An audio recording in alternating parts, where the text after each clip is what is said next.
आज की क्लास में हम लोग डिस्कस करेंगे जो हमारा पिछला चैप्टर रह गया था उसको ही हम लोग कंटिन्यू करेंगे। तो इसकी शुरुआत कर रहे हैं हम लोग कि ये जो भी पार्टीशन का मामला रहा था, तो पार्टीशन के अंदर जो हमारे महात्मा गांधी थे उन्होंने क्या क्या कुर्बानियाँ दी थी इसके अंदर, है ना। तो इनकी कुर्बानियों को थोड़ा सा देखेंगे और इनकी कुर्बानियों को देखने के बाद हम थोड़ा सा और आगे आएंगे, आकर के देखेंगे कि भाई जो प्रिंसली स्टेट थे, तो प्रिंसली स्टेट को किस तरीके से हम लोगों ने अपनाया था और इसको इंडियन यूनियन के अंदर मतलब मर्ज कर लिया था, ज्वाइन कर लिया था। क्या क्या प्रॉब्लम आई थी उसको देखेंगे और इसमें खास तौर पे हम दो स्टेट पर ज्यादा ध्यान देंगे। एक है हमारा मणिपुर और दूसरा है हमारा अ, निजाम का हैदराबाद। हैदराबाद। ठीक है। और फिर गवर्नमेंट की क्या अप्रोच रही थी उसको भी थोड़ा सा देखने की कोशिश करेंगे और हैदराबाद की, जैसे मैंने भी बताया, हैदराबाद की और मणिपुर की कहानी को हम थोड़ा सा देखेंगे ध्यान से। ठीक है। उसके बाद ये कि भाई ये तो हो गया, हमारा पार्टीशन हो गया, सारी चीजें हो गई, आजादी भी मिल गई और हमारा नेशन बिल्ड हो गया। अब उसके बाद जो हमारा स्टेट का मसला है, तो स्टेट के मसले को हम लोगों ने किस तरीके से रिजॉल्व किया, क्योंकि 1920 से हम लोग वादा करते आ रहे थे कि भाई हम लैंग्वेज के आधार पर स्टेट बनाएंगे, लैंग्वेज के आधार पर स्टेट बनाएंगे। और उसी चीज को कंटिन्यू रखते हुए इन्होंने जो अपने अलग अलग ब्रांचेस खोली थी, अपने अलग अलग सेंटर ऑफिसेस खोले थे कांग्रेस वालों ने, तो वो लैंग्वेज के आधार पर, मतलब प्रिंसली स्टेट से उनका कोई ताल्लुक नहीं था, या जो ब्रिटेन के जो सिटीज हुआ करती थी उनसे उनका कोई ताल्लुक नहीं था, वो लैंग्वेज के आधार पर खोलते थे। ठीक है। और इनका मानना ये था कि जब हिंदुस्तान आजाद हो जाएगा तो हिंदुस्तान की आजादी के बाद हम लैंग्वेज के आधार पर नई स्टेट का फॉर्मेशन करेंगे। तो किस तरीके से नए नए स्टेट का फॉर्मेशन हुआ आज की क्लास में हम ये भी देखेंगे और इसमें फिर ये देखेंगे कि शुरुआत कैसे हुई और शुरुआत के बाद फिर कौन कौन से अलग अलग स्टेट बनने लगे, है ना। और इस पे बाज़ाब्ता एक पूरी कमेटी बैठी थी, उसको भी थोड़ा सा देखने की कोशिश करेंगे। तो इसमें आपका कुल मिलाकर के सिर्फ इतना ही है, इसके अलावा और कुछ नहीं है। ठीक है।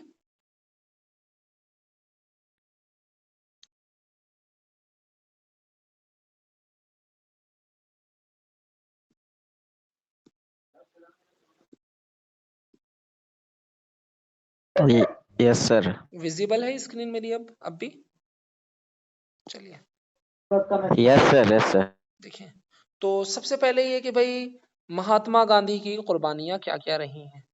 हम इससे पहले कि किताब की भाषा को देखें, आप लोग हिंदी मीडियम वाले हैं तो आप इधर भी देख सकते हैं, दोनों तरफ आप नजर कर सकते हैं, दोनों चीजें आप ही के लिए हैं, है ना। और उर्दू वाले हो तो भैया अभी तो नहीं कर सकते, मेरे पास दो चीजें अवेलेबल थी वो मैंने करा दी हैं। ठीक है। तो महात्मा गांधी असल में ऐसा है कि जब हमारा हिंदुस्तान आजाद हुआ, हमारा इंडिया आजाद हुआ, तो महात्मा गांधी के दिल को बहुत ज्यादा ठेस पहुंची। क्यों ठेस पहुंची? तो उसको उसके ठेस पहुंचने की वजह थी, वो ये थी कि भाई गांधी जी चाहते थे कि हम सब लोग यूनाइट रहें, एक साथ रहें, हिंदू मुस्लिम भाई भाई करके सब लोग साथ में रहें, हमारा पार्टीशन ना हो। जितने भी जो सीनियर मोस्ट लीडर थे सबका यही मानना था कि भाई पार्टीशन ना हो, पार्टीशन ना हो, पार्टीशन ना हो। लेकिन गांधी जी की नहीं सुनी गई और पार्टीशन हो गया। हालात ही ऐसे बने, मोहम्मद अली जिन्ना ने डायरेक्ट एक्शन डे लॉन्च कर दिया और उसके बाद फिर अलग अलग उन्होंने स्पीचेस दी ऐसी जिससे बहुत ज्यादा दंगा फसाद होने लगा, राइट्स होने लगे। तो सबसे ज्यादा जो राइट्स हुए ना वो कलकत्ता के रीजन के अंदर हुए। तो जब कलकत्ता के अंदर रीजन में जब राइट्स हो रहे थे, तो गांधी जी जब सब लोग आजादी का जश्न मना रहे थे, लोग जो है रैलियां निकाल रहे थे, तिरंगा लहरा रहे थे और खुशियां मना रहे थे आजादी की, भाई हमें 2 सदियों के बाद जो है आजादी मिली है इन गोरे दिल मतलब बॉडी के गोरे और दिल के काले लोगों से, तन के गोरे और मन के काले लोगों से हमें आजादी मिली है। सब लोग जश्न मना रहे थे। लेकिन एक मतलब कहूँ महात्मा, वाकईतन महात्मा थे वो, तो वो एक ऐसे इंसान थे जो आजादी का जश्न जश्न नहीं मना रहे थे, बल्कि जो जहां जहां दंगे हो रहे थे वो वहां जाते और लोगों को तसल्ली देते, लोगों को समझाते और लोगों से कहते कि भाई लड़ो झगड़ो मत, तुम आपस में भाई भाई हो। ये कुछ पार्टी वाले हैं, बल्कि कुछ लोग ऐसे हैं जो इस तरह की बातें करते हैं उनकी बातों पे ध्यान मत दो, तुम लोग आपस में मत लड़ो, लोगों को समझाते वो। इसके अलावा और भी वो कई तरह की वो एक्टिविटी करते जिसके जरिए लोग उनकी बातों को समझ जाते, ठीक है। लेकिन फिर बहुत ज्यादा ये हो गया, क्योंकि हर इलाके में ये चीजें होने लगी थी, तो बहुत ज्यादा तशद्दुद हो गया, वायलेंस बहुत ज्यादा हो गया, तो कुछ हद तक वो संभला भी नहीं। फिर गांधी जी ने मजबूर होकर के भूख हड़ताल कर दी, प्रोटेस्ट के तौर पे अपनी भूख हड़ताल कर दी, ठीक है। तो जब भूख हड़ताल की तो लोगों को लगा कि भाई कहीं ऐसा ना हो कि बूढ़े आदमी है चल बसे, अगर चल बसे तो मामला खराब हो जाएगा, तो उनके भूख हड़ताल की वजह से लोग कुछ हद तक मान गए। फिर गांधी जी कलकत्ता में रहे, फिर पता चला कि भाई दिल्ली के आसपास के रीजन के अंदर मुसलमानों पे बहुत ज्यादा जुल्म सितम हो रहा है, तो फिर वो यहाँ आए, आकर के मुसलमानों को तसल्ली दी उन्होंने, और हिंदुओं को समझाया कि हमारे भाई हैं, ये लोग यहीं रहेंगे, और माइनॉरिटीज के सारे हक इनको, मतलब माइनॉरिटी और मेजोरिटी नाम की कोई चीज नहीं होगी, ये माइनॉरिटी है अगरचे, लेकिन इनको सारे सिटीजन के राइट दिए जाएंगे, ऐसा नहीं है कि ये हिंदुस्तान में नहीं रह सकते हैं, ठीक है। तो इस तरह की बातें हुई।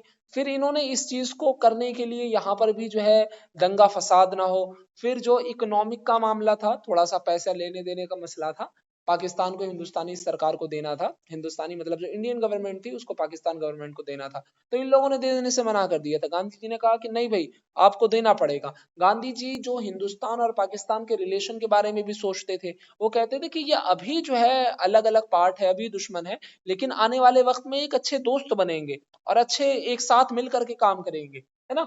इनकी अप्रोच गांधी जी की ये थी, लेकिन आज तक वो हो नहीं पाया है।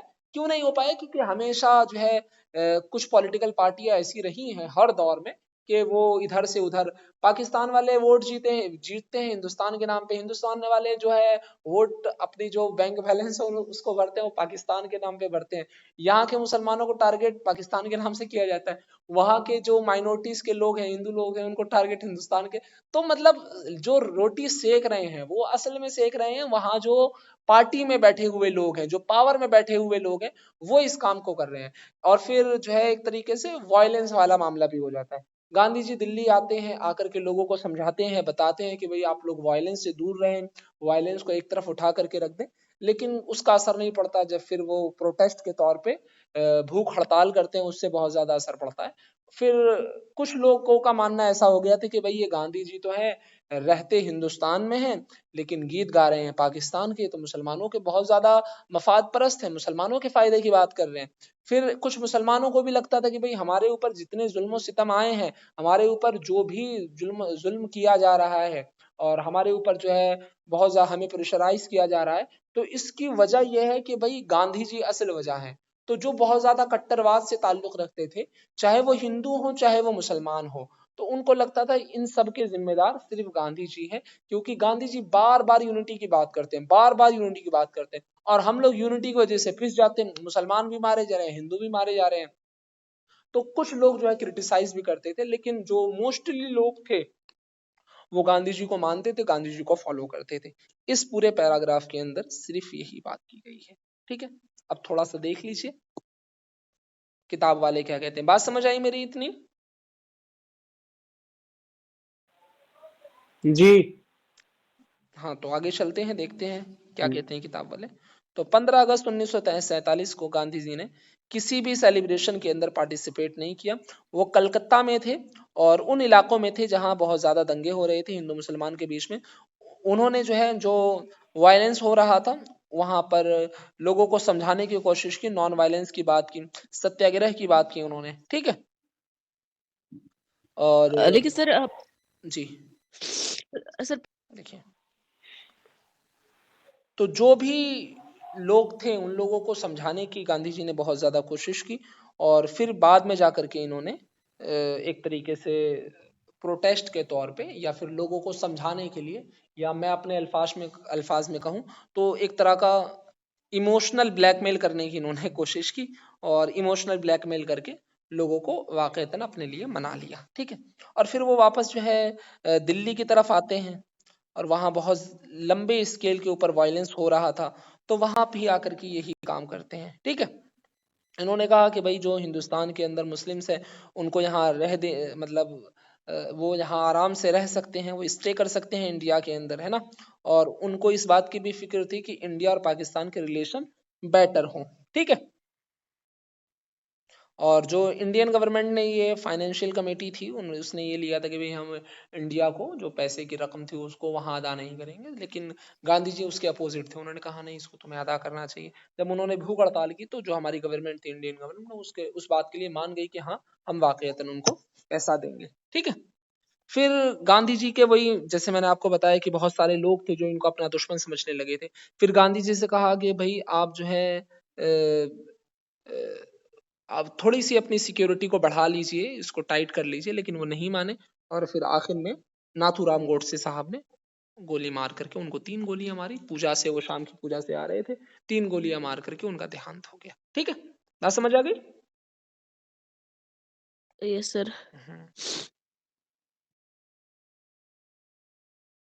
अब देखिए रजवाड़ों का विलय। क्या हिंदी है भाई, मतलब हिंदी अच्छी है, मेरे को पढ़ने नहीं आती इसलिए कमी निकाल रहा हूँ। इंटीग्रेशन ऑफ प्रिंसली स्टेट के, प्रिंसली स्टेट को किस तरीके से खत्म किया गया। ठीक है, इसको थोड़ा सा देखने की कोशिश करते हैं कि जो हमारे प्रिंसली स्टेट है वो किस तरीके से खत्म हुए। तो ब्रिटिश इंडिया वाज इन, मतलब ब्रिटिश इंडिया जो सर हमारा था जी। ये जो है ना सर, कॉन्सिक्वेंस ऑफ पार्टीशन, ये नहीं पढ़ा हमने बुक से। तो इंटीग्रेशन ऑफ प्रिंसली स्टेट कि प्रिंसली स्टेट जो थे उनको किस तरीके से समझाया बुझाया गया, किस तरीके से वो लेकर के आए। तो जैसे मैंने आपको पहले ही शुरू में इंट्रोडक्शन के अंदर बताया कि जो हमारा ब्रिटिश इंडिया था वो कई भाग के अंदर बटा हुआ था। एक भाग वो जिसके ऊपर डायरेक्टली जो डायरेक्ट कंट्रोल था ब्रिटिश गवर्नमेंट का, और दूसरा जो एरिया था वो भी ठीक ठाक बड़ा इलाका था, उसके ऊपर जो राजा रजवाड़े हुआ करते थे वो लोग कंट्रोल किया करते थे। ठीक है, उनकी जो उनके ऊपर असल में होते ये ब्रिटिश रूल ही हुआ करता था, इनकी सुप्रीमेसी हुआ करती थी, लेकिन उनके जो स्टेट था, उनका जो इलाका था, उसके अंदर ये राजा रजवाड़ों का कंट्रोल चला करता था। अब देखिए प्रॉब्लम क्या थी। तो प्रॉब्लम ये थी कि भाई जब इन्होंने अनाउंस किया कि भाई हम आपको आज़ादी दे रहे हैं, इन लोगों ने अनाउंस किया, तो जो प्रिंसली स्टेट थे उनसे भी कहा गया कि भाई हमारा रूल ऐसा नहीं है कि जिन पर हम डायरेक्टली रूल कर रहे हैं वहां से उठ जाएगा, बल्कि हमारी सुप्रीमेसी उन इलाकों से भी उठ जाएगी जो प्रिंसली स्टेट है। मतलब जो राजा रजवाड़े हैं अब वो भी मुकम्मल तौर पर आजाद हो जाएंगे। जब इन्होंने कहा तो उसके अब 3 चीजें थी। पहली चीज तो ये कि जो प्रिंसली स्टेट हैं अगर वो चाहे इंडिया के साथ ज्वाइन होना तो इंडिया के साथ ज्वाइन हो सकते हैं, अगर वो चाहे इंडिया के अलावा पाकिस्तान के साथ ज्वाइन होना तो पाकिस्तान के साथ भी ज्वाइन हो सकते हैं, और अगर वो ये चाहें कि वो अपना जो है सेपरेट कोई नेशन बना ले, सेपरेट कुछ बना ले, किसी के साथ ज्वाइन ना होना चाहे तो वो ये भी कर सकते हैं। तीनों ऑप्शन है। लेकिन भाई जो ये तीसरा वाला ऑप्शन है ना, ये बहुत ज्यादा खतरनाक है। जैसे आप निजाम ऑफ हैदराबाद की बात करेंगे या बाकी लोगों की बात करेंगे, तो यहाँ पर प्रॉब्लम ये थी कि भाई अगर ऐसा किया गया, अब कोई बीच में यूपी का इलाका है या फिर लखनऊ के अवध वाला इलाका है या फिर जो बाकी जो प्रिंसली स्टेट हुआ करते थे उनका इलाका है, हैदराबाद का इलाका है या फिर हमारा भोपाल वाला इलाका है, तो अगर इसके अंदर कोई बीच में आकर के प्रिंसली स्टेट बना रहा है और वहां पर रह रहा है तो उससे कहीं ना कहीं हमारी बाउंड्री इफेक्ट होगी। और उससे फिर ये भी है कि भाई वहां के जो सिटीजन है उन लोगों ने आकर के यहाँ पर फ्रीडम के अंदर जो है, मतलब जो लड़ाई थी, स्ट्रगल था, उसके अंदर पार्टिसिपेट किया है। पार्टिसिपेट करने के बावजूद भी उनको हक नहीं मिल रहा, तो इन लोगों ने कहीं ना कहीं फोर्स किया। इन लोगों ने चाहा कि भाई ये चीजें नहीं होनी चाहिए, सब लोगों को जो है इसके अंदर आना चाहिए और सब लोग आकर के मर्ज हो जाए और मर्ज होकर के हम एक साथ चलें। इसके खिलाफ थी जो मुस्लिम लीग थी। मुस्लिम लीग का कहना यह था कि भाई इन लोगों को जब राइट दिया गया है तो इनको इनके हिसाब से चलने दो, इनको इनकी पसंद के हिसाब से चलने दो, आप इन्हें फोर्स मत करो, आप इनके ऊपर बहुत ज्यादा इनको प्रेशराइज ना करो कि भाई आप हमारे साथ आकर के जुड़ा जाओ, ये हो जाओ, इनके ऊपर छोड़ दो, ये जैसा चाहे वैसा करें। ठीक है, बात समझ आ रही है ना?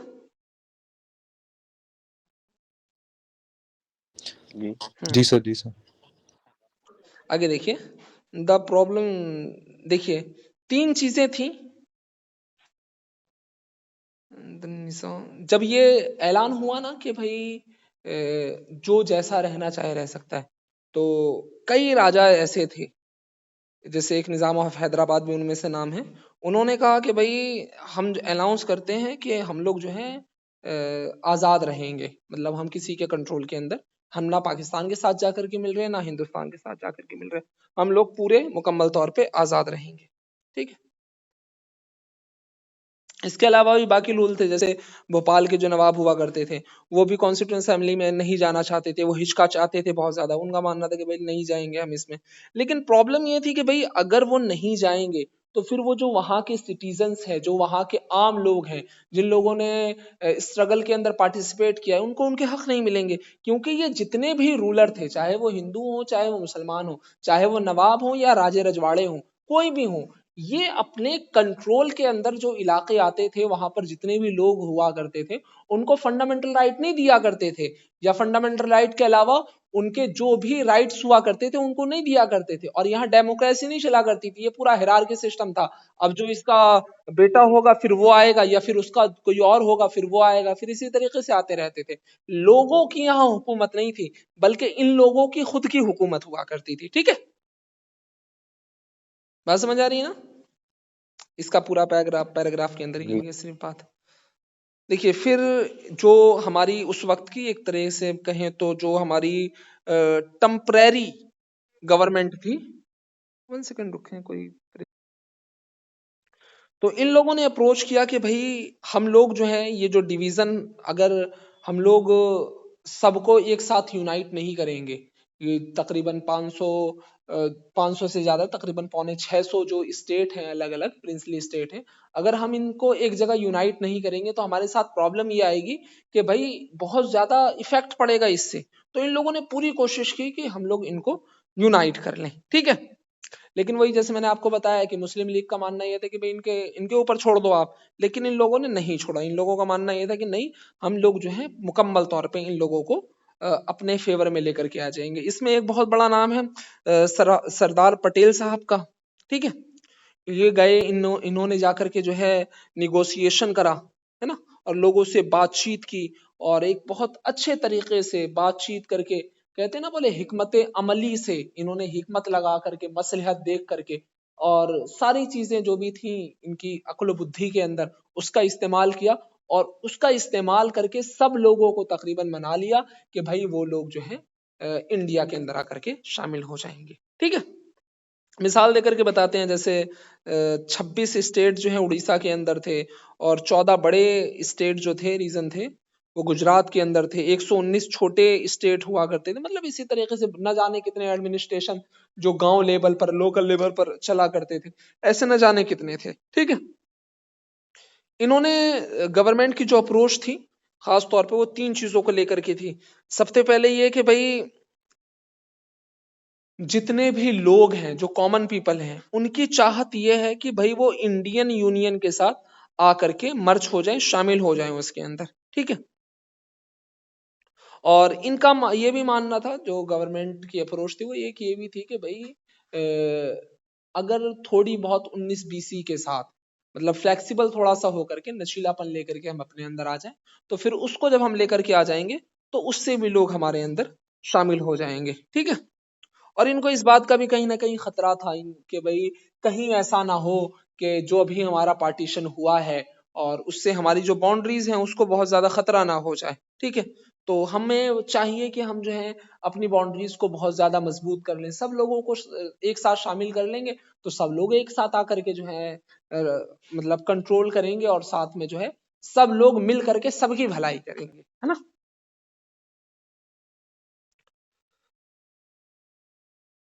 15 अगस्त 1947 से पहले इन्होंने खूब ज्यादा बातचीत की, हमारे पटेल साहब, जो बाद में हमारे वाइस प्राइम मिनिस्टर भी रहे हैं। ठीक है, निगोशिएशन किया इन्होंने। Almost all state whose territory were then continue the new boundaries of the Indian the ruler of the most. देखिए, सब लोगों ने तकरीबन जो है मान लिया कि भाई एक डॉक्यूमेंट था, इसको आप इंस्ट्रूमेंट ऑफ एसेशन बोल सकते हैं, तो इसके ऊपर इन लोगों ने साइन किया और एग्री कर लिया कि हाँ, हम लोग चाहते हैं कि हम आकर के इंडियन यूनियन के साथ शामिल हो जाएं, इसमें हम ज्वाइन कर लें। ठीक है, लेकिन खासकर 2-4 स्टेट ऐसे थे जो नहीं चाहते थे। उनमें आपका नाम आ जाएगा, एक आ जाएगा जूनागढ़ आ जाएगा, हाँ ये रहा जूनागढ़ आ जाएगा, आपका कश्मीर आ जाएगा, कश्मीर के साथ साथ मणिपुर आ जाएगा और हैदराबाद आ जाएगा। तो जूनागढ़ में ये हुआ कि भाई जो वहां के लोग थे उनसे वोटिंग करा ली गई, पहली मर्तबा जूनागढ़ में ये हुआ, उनसे वोटिंग करा ली गई। वोटिंग के जरिए फिर जो है वहां उसको इंडियन यूनियन के अंदर शामिल कर लिया गया। बाकी आपका जो हैदराबाद और मणिपुर रहा, तो इसको हम आगे देखने वाले हैं क्या क्या इसमें हुआ। आपका जो ये कश्मीर वाला है ये पूरा बाज़ाब्ता एक चैप्टर है, वो हम अगले मतलब मेरे ख्याल से 7वें 8वें चैप्टर में है वो, 8वें वहाँ चैप्टर। हाँ वहां देख लेंगे। ठीक है, देखिए हैदराबाद का क्या मसला था। तो हैदराबाद सबसे बड़ा प्रिंसली स्टेट था, ठीक है, और खास बात ये थी कि जो इंडियन टेरिटरी थी इससे इंडियन टेरिटरी के ये मुकम्मल अंदर था, मतलब चारों तरफ इंडियन टेरिटरी और बीच में ये, और ये इतना बड़ा इलाका था कि आज का महाराष्ट्र का कुछ हिस्सा, कर्नाटका का, आंध्रा का कुछ हिस्सा, ये इसका ही हिस्सा हुआ करता था। ठीक है, और ये जो नवाब था ये दुनिया के सबसे बड़े लोगों में से एक था। ठीक है, तो नवाब ये चाहता था कि भाई मुझको एक इंडिपेंडेंस स्टेटस मिले, मैं खुद की एक तरह से खुद का एक नेशन बिल्ड करूं। मैं न इंडिया के साथ मिलना चाहता हूं, ना मैं पाकिस्तान के साथ मिलना चाहता हूं, मैं खुद का अपना एक इंडिपेंडेंस स्टेटस लेकर के एक नेशन बनाना चाहता हूं। ठीक है, शुरुआत में उसने एक टेम्परेरी एग्रीमेंट किया कि भाई मुझे 1 साल का वक्त दो, मैं सोच करके आपको बताऊंगा। इसके बीच जो इंडियन यूनियन था उसके बीच नेगोशिएशन हुआ, बातचीत हुई, सारी चीजें हुई, बातचीत होती रही। फिर बाद में उसने कहा कि भाई हम जो है हम चाहते हैं कि भाई हम इंडिया के साथ भी ना मिले और पाकिस्तान के साथ भी ना मिले। पाकिस्तान के साथ मिलना बहुत ज्यादा मुश्किल था कि भाई वो बिल्कुल अलग अलग, शुरुआत में कुछ लोगों का मानना है कि भाई वो चाहता था कि पाकिस्तान के साथ मिल जाए, लेकिन वो पॉसिबल ही नहीं था क्योंकि पाकिस्तान बिल्कुल दूर दूर था। तो फिर बाद में जो है इन्होंने मतलब मना कर दिया कि हम किसी के साथ नहीं रहना चाहते। फिर एक मूवमेंट स्टार्ट हुआ इनके ही इलाके से, जो इनके यहाँ औरतें थी उनके ऊपर जुल्म कहा जाता है, कुछ लोगों का कहना है कि भाई झूठ बोलते हैं, हिस्ट्री में हमेशा रहता है, कुछ लोग अलग अलग थ्योरी भी दे देते हैं। बहरहाल हमें बस एक अप्रोच रखनी है, हमें बहुत ज्यादा डीपली अभी नहीं जाना, अभी हम सिर्फ एनसीईआरटी पढ़ रहे हैं। तो कुछ लोगों का मानना है कि भाई, या फिर अक्सर लोगों का मानना है, वो लोग कहते हैं कि यहाँ जो औरतें थी उनके ऊपर बहुत ज्यादा जुल्म सितम हुआ करता था। फिर औरतों ने एक मूवमेंट पूरा स्टार्ट किया, ठीक है, इनके खिलाफ, नवाब ये जो निजाम थे इनके खिलाफ। इसके अलावा फिर वहां के जो मजदूर होते थे उन लोगों ने पूरा एक मूवमेंट स्टार्ट किया निजाम के खिलाफ। फिर इसको कहीं ना कहीं इंडियन गवर्नमेंट भी हवा दे रही थी, क्योंकि उनको लगता था कि भाई इनको जाहिर सी बात है कि अगर अगर बीजेपी के खिलाफ कुछ भी हो रहा है तो कांग्रेस उसको सपोर्ट करेगी। क्यों सपोर्ट करेगी? कि भाई अगर वो होगा तो बीजेपी बदनाम होगी, बीजेपी बदनाम होगी तो फिर कांग्रेस रूलिंग पार्टी में आएगी। तो इसलिए कहीं ना कहीं ये जो हमारी इंडियन यूनियन था ये इसको सपोर्ट कर रहा था, इसने बाज़ाब्ता बहुत सपोर्ट किया। फिर जो रजाकार हुआ करते थे, एक तरीके से मिलिट्री सिस्टम हुआ करता था ये निजाम का, तो वो बड़ा जुल्म सितम करता था लोगों के साथ, जो है लोगों को मारता था, पीटता था। वो मिलिट्री सिस्टम था, उसका काम ये नहीं था कि सिर्फ मूवमेंट को दबाए, वो उसको फोर्सिबल दबाता था, बहुत फोर्सफुली उसको दबाता था, जब लोगों को बहुत ज्यादा प्रेशराइज करता था। इसी के साथ साथ जो ये रजाकार लोग थे, लोग कहते हैं कि भाई ये लोग औरतों के साथ रेप किया करते थे, उनके साथ जो है बहुत ज्यादा जुल्म ज्यादती किया करते थे। तो आखिरकार धीरे धीरे फिर इंडियन यूनियन एक्शन में आता है, फिर इसके ऊपर मिलिट्री एक्शन होता है और इसको पूरा खत्म कर दिया जाता है। फिर बाद में निजाम को मजबूर कर दिया जाता है कि वो इंडियन यूनियन के अंदर हर हाल में शामिल ही होगा। ठीक है, बात समझ आई? जी जी यस जी सर। है कि भाई इन्होंने निजाम रूल्स गैदर उन्हें फोर्स द मजबूर होना पड़ा। हाँ उन्हें मजबूर होना पड़ा, मजबूरी हो गए थे भाई। अब उनकी जो रजाकाराना मिलिट्री थी वो खत्म हो चुकी थी, उसको इंडियन मिलिट्री ने बिल्कुल खत्म कर दिया था। और जी यूं भी एक मूवमेंट स्टार्ट हुआ था, इनको अब इनकी बदनामी भी मुकम्मल तौर पे हो चुकी थी, और फिर बाद में ये इस तरीके से इसके अंदर शामिल हो गया। इसके अंदर सिर्फ यही दिया हुआ है, communist and Congress. Paramilitary force जिसको आप रजाकार बोलते हैं, ये आप थोड़ा सा रजाकार लफ्ज निकल जाएगा आपके दिमाग से, तो इसको आप जरूर देख लेंगे। ठीक है, यस सर। ये रजाकार उनके मतलब स्पेशलिस्ट निजाम के हुआ करते थे। हाँ, मतलब एक तरह से कहे ना मिनी मिलिट्री सिस्टम, एक छोटा मिलिट्री सिस्टम, इसको आप रजाकार बोल सकते हैं। रजाकार उर्दू का लफ्ज है, जी जो ये लोग थे रजाकार थे, इन लोगों ने बहुत लोगों को मारा, न जाने कितनी औरतों का जो है रेप किया, लोगों को लूटा, लोगों को टारगेट करके जो है उनसे सारी संपत्ति छीन ली, बहुत ज्यादा जुल्म ज्यादती की। ठीक है, ये चीजें थी। तो धीरे धीरे जब मिलिट्री एक्शन में आई तो जो हमारी सेंट्रल गवर्नमेंट है उसने ऑर्डर दिया मिलिट्री को और उसने टैकल कर लिया सिचुएशन को, और उसके बाद इसके ऊपर मुकम्मल तौर पे इंडियन यूनियन का कब्जा हो गया। ठीक है, सितंबर Yes, sir. 1948 की बात है ये। बात समझ आई? थोड़ा सा जी मणिपुर को समझा। देख लेते हैं, मणिपुर का क्या सिस्टम है।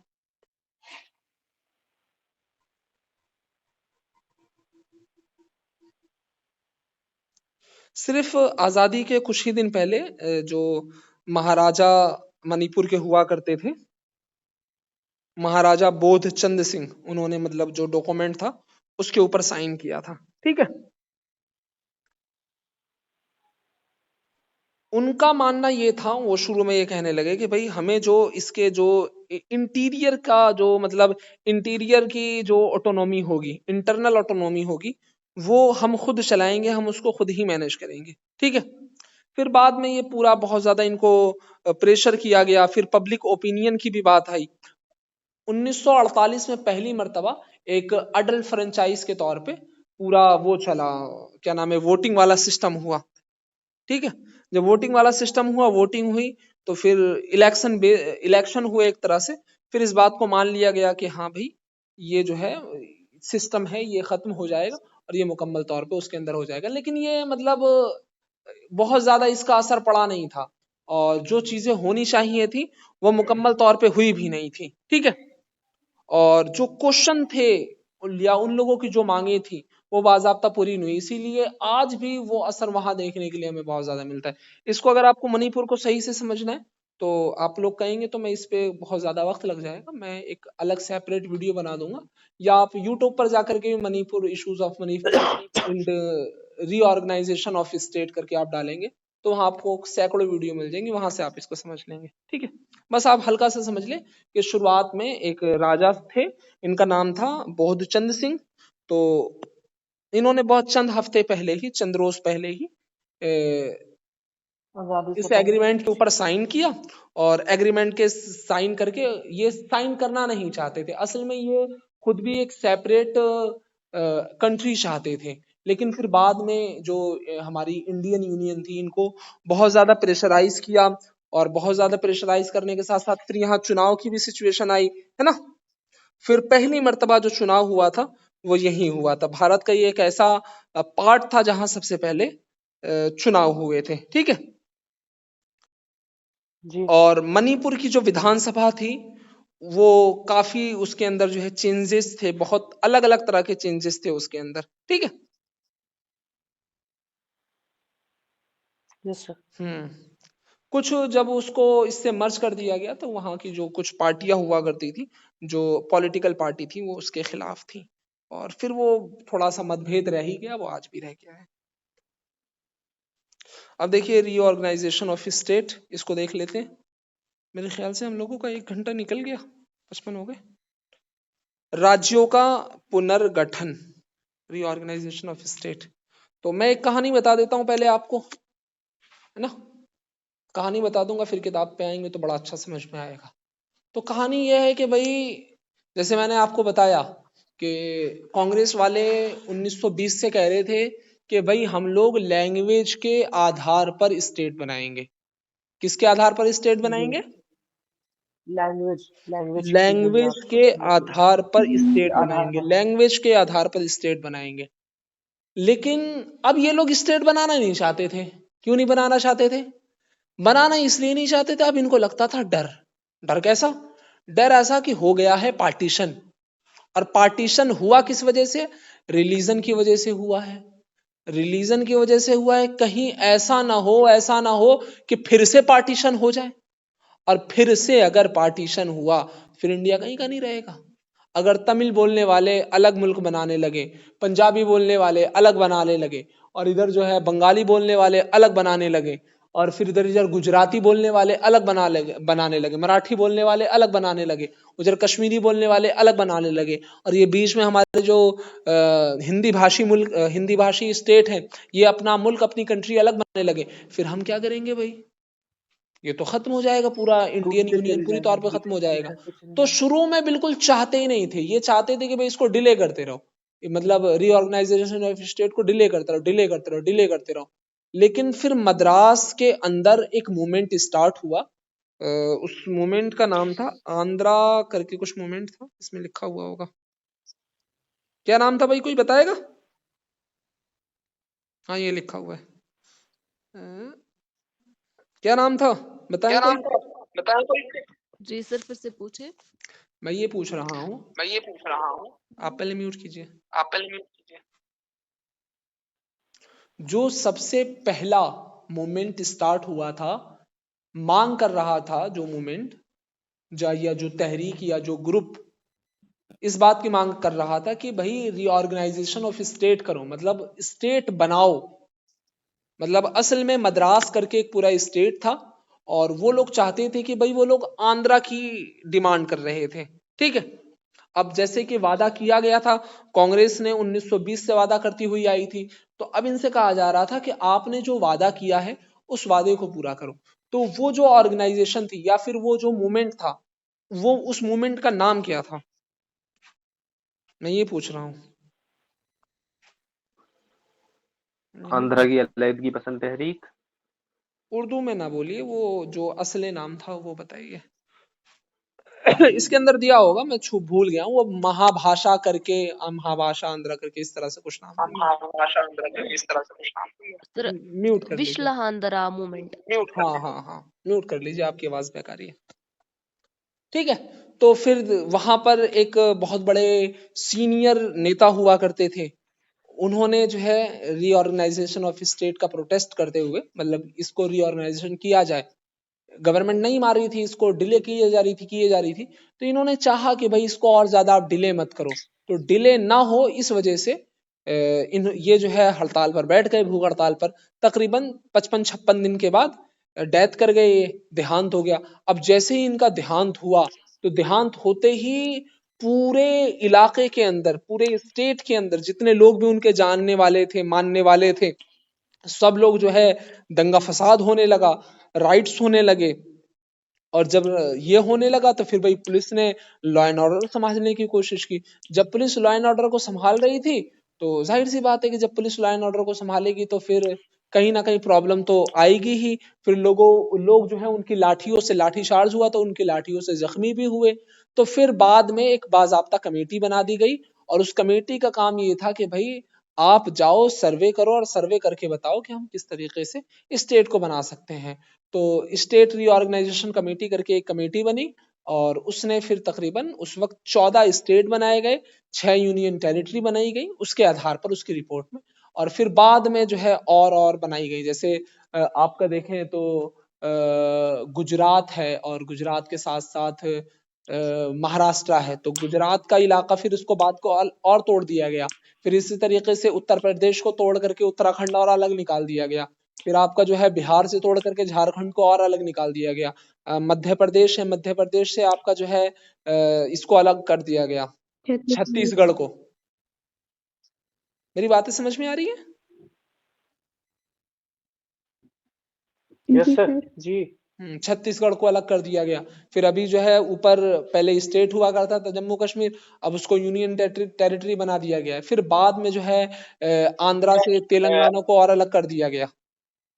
ठीक है, इसको थोड़ा सा और डिटेल देखने की कोशिश करते हैं। देखिए, तवज्जो करें, क्या कह रहे हैं, कुछ कह रहे हैं क्या? कोई कुछ कह रहा है क्या? नो नहीं सर। सर। चलिए, तो नेशन बिल्डिंग अभी बन करके तैयार ही हुआ था, नेशन की एक तरह से बिल्डिंग बन करके तैयार ही हुई थी, कि अब धीरे धीरे डिमांड इस चीज की होने लगी कि भाई हमें लिंग्विस्टिक आधार पर, मतलब जबानों के आधार पर हमें अब इंटरनल बाउंड्री की जरूरत है, यानी इंडियन स्टेट की जरूरत है। ठीक है,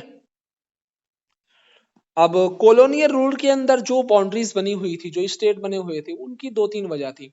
एक तो ये कि भाई जिस तरीके से एडमिनिस्ट्रेशन को सही तरीके से चलाया जा सकता है उस हिसाब से बाउंड्री बना दी गई थी, या फिर जो आपकी जो है जिस तरीके से आप जो है ये लोग एनेक्स करते गए इलाके को और बाउंड्री बनाते गए, एनेक्स करते गए और बाउंड्री बनाते गए, या फिर जो लोकल रूलर हुआ करते, जो हमारे प्रिंसली स्टेट हुआ करते थे, उन लोगों ने अपनी बाउंड्री बना रखी थी।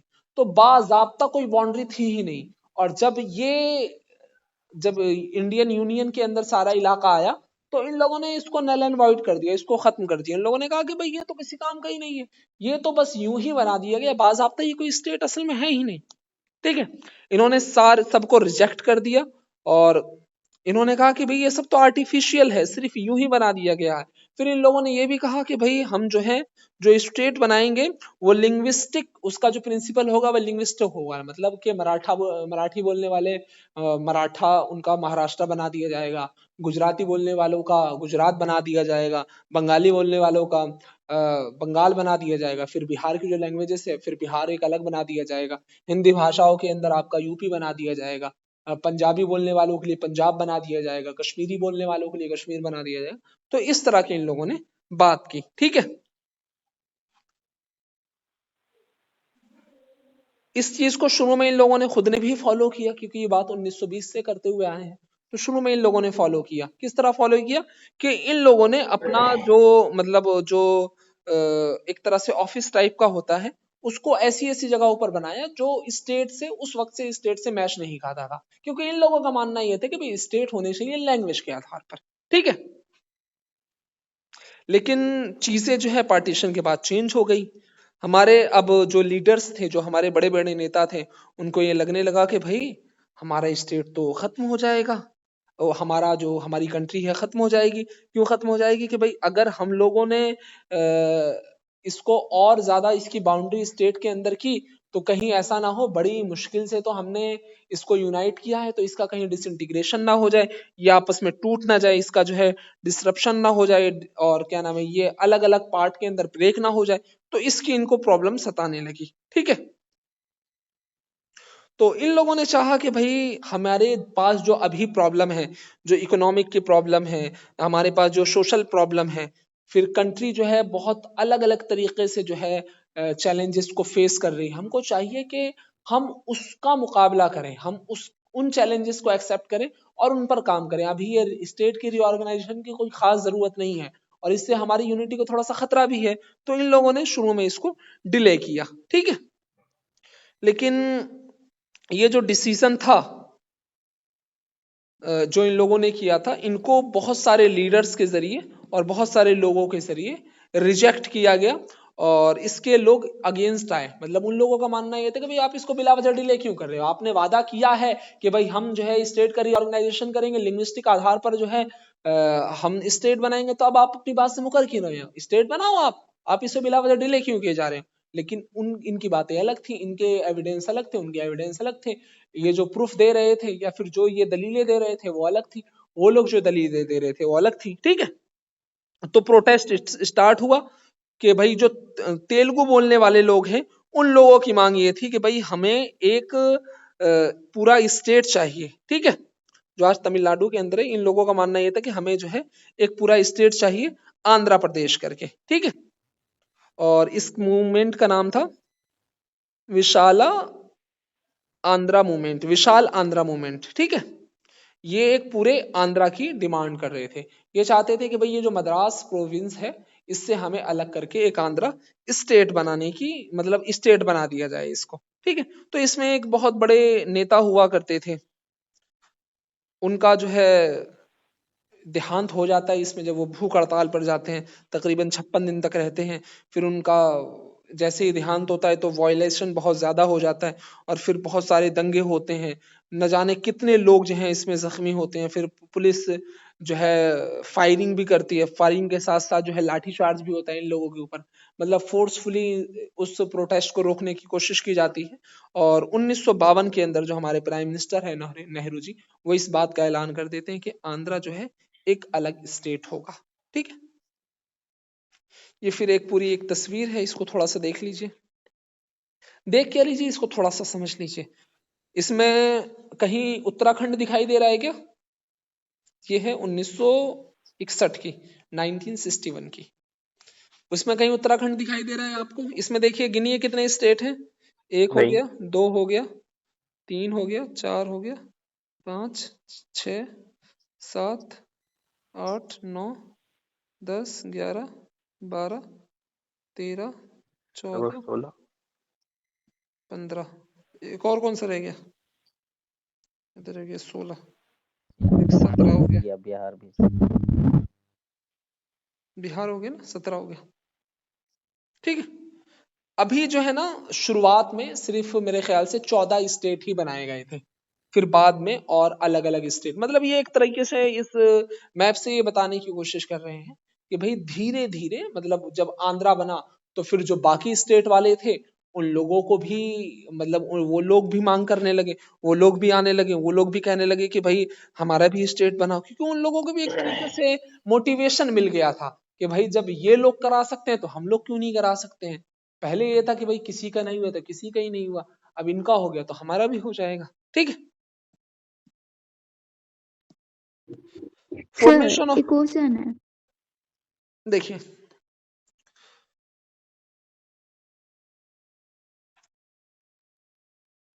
यहाँ थोड़ा सा आगे कर दें इसको।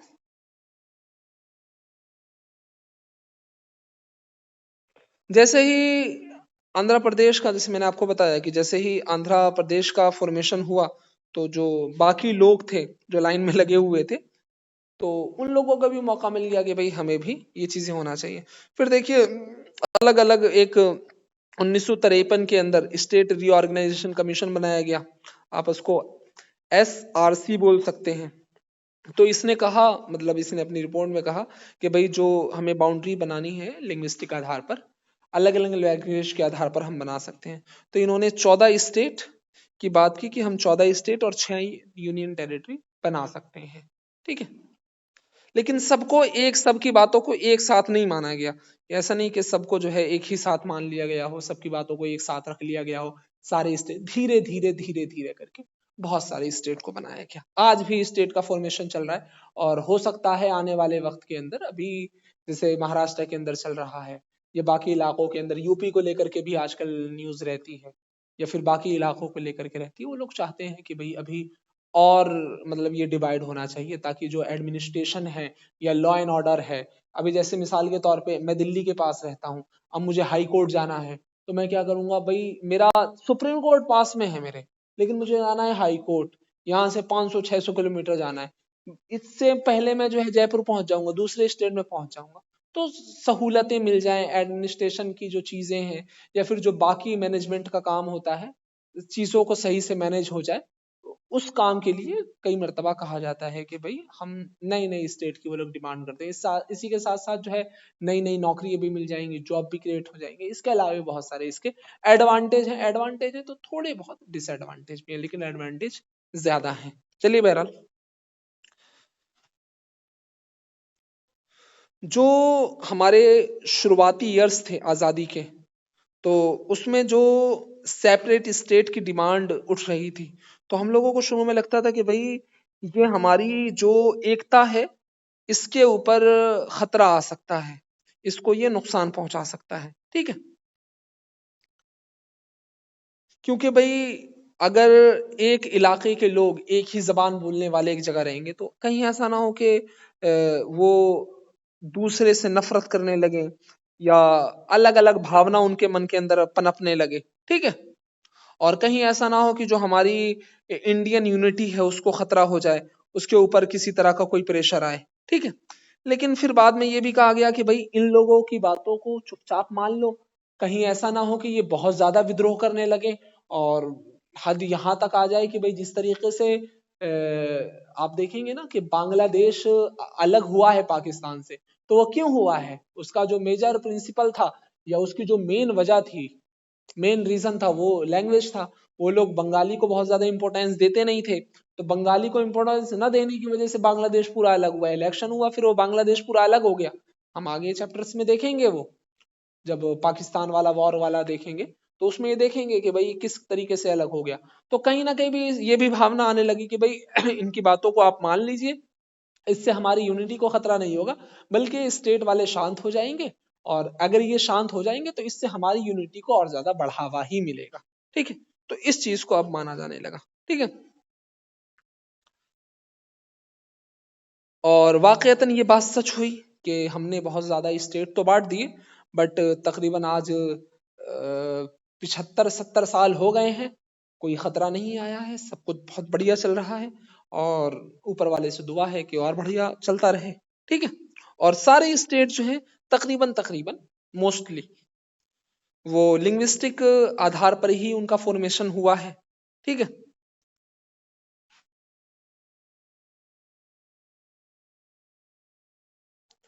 Polynesian power has now upon the people on the smallest.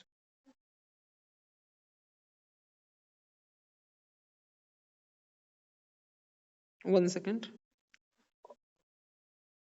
ये यहाँ पर सिर्फ इतना कह रहे हैं कि ये जो आज हमें तकरीबन 50-60 साल हो गए हैं, 70 साल हो गए हैं, बल्कि 75 साल, तो हमें इससे कोई खतरा नहीं हुआ है। हमें इस हमारी यूनिटी को स्टेट के फॉर्मेशन से किसी तरीके का भी कोई खतरा नहीं हुआ, बल्कि इन लोगों ने हमारी यूनिटी को और ज्यादा स्ट्रांग ही किया है। ठीक है, हाँ, अगर हमें प्रॉब्लम आती तो ये आ सकती थी कि भाई हम इंग्लिश को अपना आधार बना लेते, मतलब उनकी लैंग्वेज को इग्नोर कर देते, या उनकी कोई किसी जबान को आप ऑफिशियल, आपको ये जान करके बहुत वो होगी कि भाई बाज़ाब्ता हमारी कोई ऑफिशियल लैंग्वेज नहीं है, हमने सबकी लैंग्वेजेस को एक तरह से इम्पोर्टेंस दे रखी है। अगर स्टेट के लोग चाहें तो अपनी लैंग्वेज के अंदर अपने इलाके के काम कर सकते हैं। ठीक है, और एडमिनिस्ट्रेशन के अंदर उसका इस्तेमाल हो सकता है, लेकिन ऑप्शनल में इंग्लिश को भी रखा गया, किसी जबान के ऊपर बहुत ज्यादा तवज्जो नहीं दी गई, और कहीं ना कहीं ये वजह है जिसकी वजह से हमारे सारे स्टेट्स बचे हुए हैं और हमारी यूनिटी भी मुकम्मल तौर पे बची हुई है। ठीक है,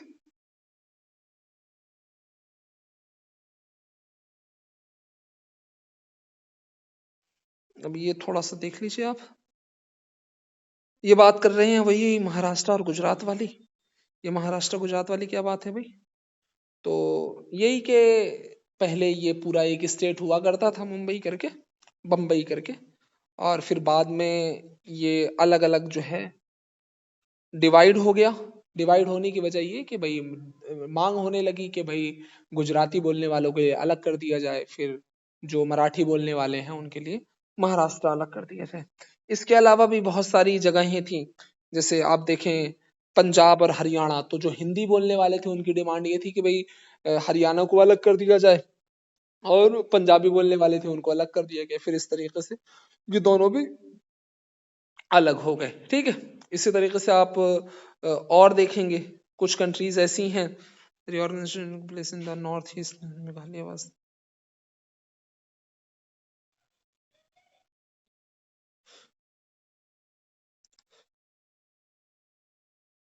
जैसे इनका भी जो क्वेश्चन था वही यहाँ पर आ गया कि ये बात ठीक है कि जो स्टेट का फॉर्मेशन हुआ है मोस्टली वो लैंग्वेज के आधार पर हुआ है, लेकिन हमेशा ऐसा नहीं रहा है।